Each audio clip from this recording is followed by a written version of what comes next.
In nome del Capo dello Stato, voi riconoscerete il generale di brigata Fabrizio Parrulli quale comandante della Legione Carabinieri Veneto. Si è svolta nella caserma Caposile di Mestre la cerimonia di cambio della guardia al vertice della Legione Carabinieri Veneto tra il generale di divisione Giuseppe Lagala e il subentrante generale di brigata Fabrizio Parrulli, che ha lasciato il comando Carabinieri tutela del patrimonio culturale. Viva l'Arma dei Carabinieri, viva il Veneto, viva l'Italia!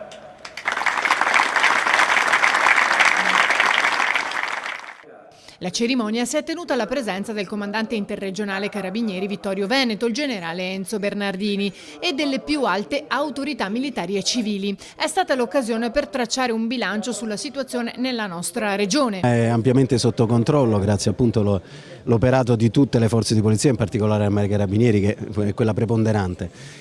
Chiaramente questo non significa che non bisogna tenere alta la guardia, ci sono nuove minacce o minacce che fino adesso sono state più nascoste, si erano riuscite a nascondersi, e all'attenzione delle forze di polizia e dell'autorità giudiziaria si è iniziato un buon lavoro, è testimonianza la cronaca dei mesi passati.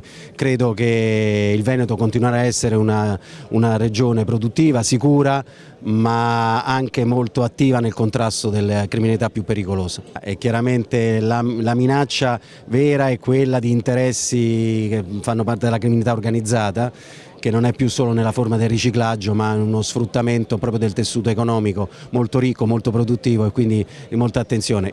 Chiaramente non è una situazione drammatica, ma che richiede tutta l'attenzione. Ma così come però altri tipi di fenomenologie di reati, quelli cosiddetti diffusi, che comunque minacciano la sicurezza della gente comune. Un'attività importante che naturalmente continuerà, come rassicura il nuovo comandante. Continueremo sulla linea tracciata anche dal generale Lagala in questo settore. L'attività operativa è l'attività principale, fondamentale dell'Arma dei Carabinieri sul territorio.